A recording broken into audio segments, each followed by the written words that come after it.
Good afternoon. This is a Devar Torah on Parashat Tetzaveh, the fourth from the last of the portions of Shmos. This one, on the surface, appears quite technical parsha. It starts with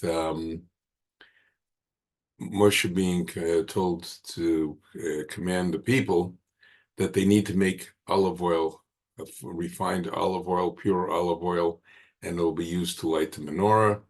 The parsha then goes on to a detailed description of the clothing for the Aaron, the Kohen Gadol, and his sons, and all the things that he'll be wearing.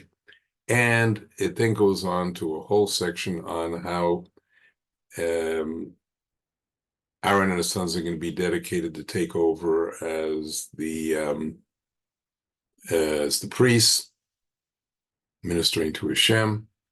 And finally, it says that there has to be an altar built that will be used to offer the incense daily. Now, what I would like to focus on is the first pasuk.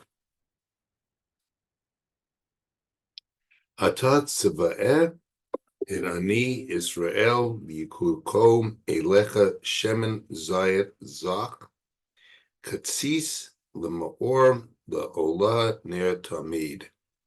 Now you should command the children of Israel that you take for you pure olive oil, pressed for illumination, to kindle a light continually. Now, on the surface, it sounds like a fairly technical thing. You got to take the olives, you got to get refined oil. First of all, you got to squish the olives, crush them. So on that level, it sounds very basic. However, based on a couple of Zohars and Orach Chaims, it goes far deeper than that, because what are we talking about? In Derek Remez, which is allusion, it's saying the following. This is based on the Zohar Chadash,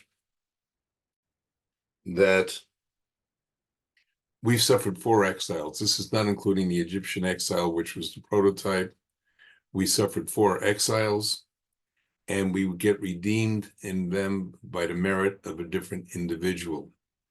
The first one being the Babylonian exile, and the first temple was destroyed, and Nebuchadnezzar took us into Babylon, which was then conquered by Persia, the second exile. And how do we rescue from the first exile of Babylon? In the merit of Abraham Avinu. How we merited from the second exile, which is the exile of Persia, Mia Meda. We got rescued from that in the merit of Yitzchak. Then we had the third exile, which is that of Greece. It was the one exile which was in our country, in Eretz Israel. And the fourth exile, and that was in the merit of Yaakov, we were rescued from that. And the fourth exile, current exile, the exile of Edom, on whose merit are we going to be rescued? We're going to be rescued in the merit of Moshe Rabbeinu. Now, Moshe is such a powerful figure, the greatest Jew. So why are we still in exile? And they explain that to get out of exile, it has to be with Moshe's approval. Obviously, it's Hashem's decision, but it has to be with Moshe's approval. And he's only going to do that when we are performing Torah and mitzvahs. When we are preparing Torah and mitzvahs, then we ultimately merit the redemption. Then Torah study is not just an academic exercise, theoretical exercise. We're doing it to perform mitzvahs also, all of Hashem's commandments. And what is Tetzaveh telling us? According to this, it's telling us that Moshe shall accompany the Jewish people. Now, I will explain in a second what that means. What does accompany mean? The alternate state means is that it's sometimes the word Tetzaveh can be used in Malkut. Doesn't mean command, but it's related to kingship. So either way, Moshe is going to rule in the future. Now, what does all this have to do with olive oil and the perfection of olive oil? Because it says that the matter is conditional upon the study of Torah. Now, how does this connect to the verse? Because olive oil is compared to the Torah. In what sense? Just like olive oil illuminates things, we see that particularly in the Hanukkah menorah, but generally olive oil is used to light. And so too, the Torah will bring light to the entire world. And the analogy goes even further. We have to crush the olives to get the olive oil out, and then we have to purify it. So what is that coming to tell us? It's not just enough to learn Torah.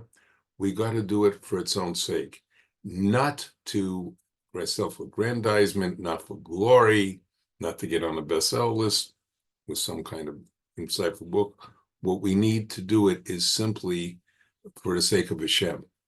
Now, when all of that is done, Moshe will lead us, and Moshe will bring us back. Now,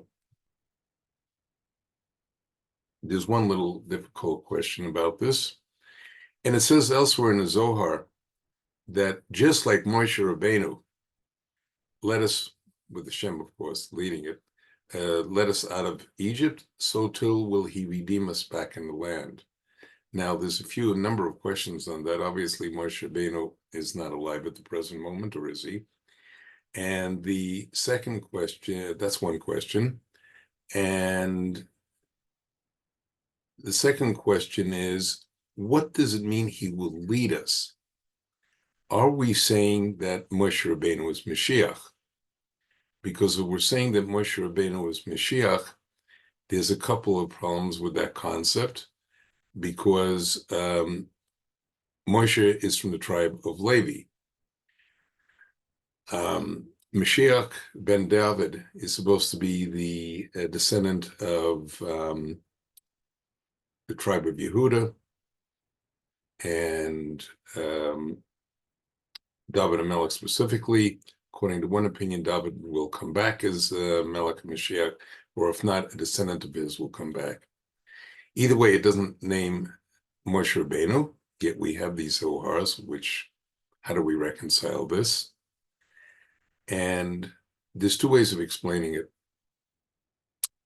One way that the Or HaChaim explains it is not that Moshe is literally going to be Mashiach because he's from the wrong tribe, but Moshe's soul was very, very special, Neshama, as explained. And in fact, it was so special that what was it made up of? It was made up of all 12 Shvatim.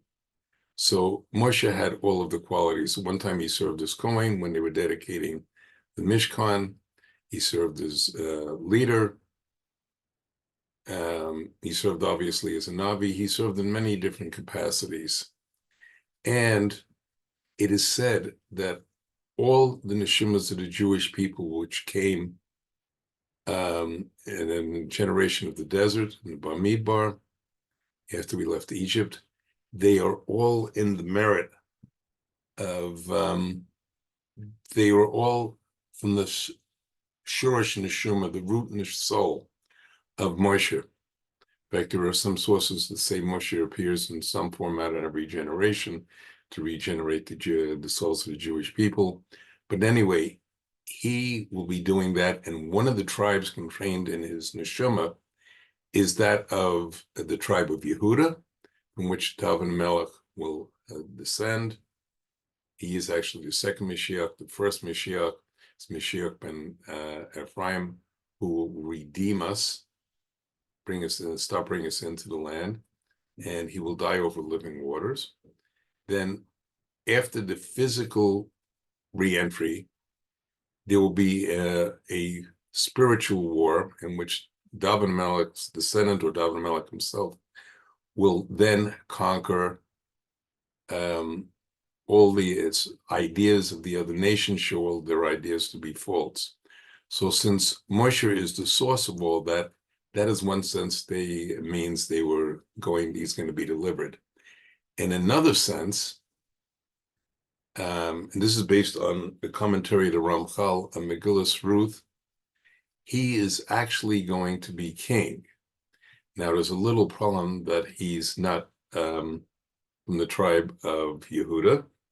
And to quote, how does the Ramchal deal with this?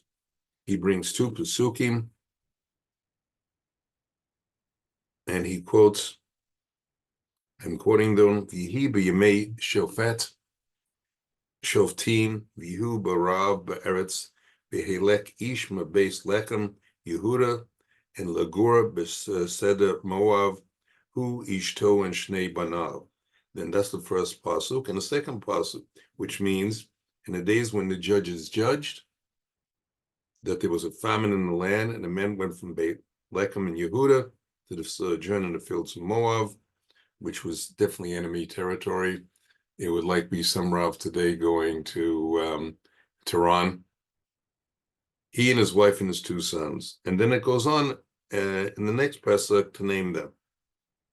Shem Ish Elimelech, Shem Ishto Naomi, and Shem Shnei Banav, Machlam V'Kilian, Ephrata, Beis Lechem, Yehuda, and Vosh Sadai Moav, Vihu Sham.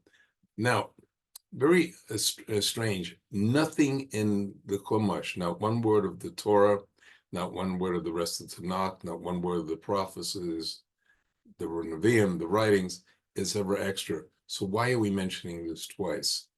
According to the Ramchal, what is going on here, the first reference of the man and the woman and the two sons being in Moab has nothing to do with Elimelech, Naomi, and their two sons. Who is it? It's referring to Moshe Rabbeinu, according to the Ramchal, his wife Zipporah, and his two sons. Now, that being the case, what is it coming to tell us on a deeper level? Well, according to Ramchal, what's telling us a deeper level that he will be that. What does Moab represent? Fields of Moab. It's talking about the whole exile of Asa and Rome, the whole exile we're currently in, and that when, in the end of days, Moshe will come back to be king. But what about the tribe of the Levium, the five from the tribe of Levi? He doesn't specifically discuss this, but he avoids the problem because, as the Ramchal explains in his commentary, there'll first be Mashiach ben Ephraim, bring the people in. There'll be Mashiach ben David, who will do the spiritual battle with all the nations and falsify their views. Then Moshe will come back as king. It won't be a contradiction because David and Melech will be Mashiach, his son, his descendant, but Moshe will be king. It will be two different roles.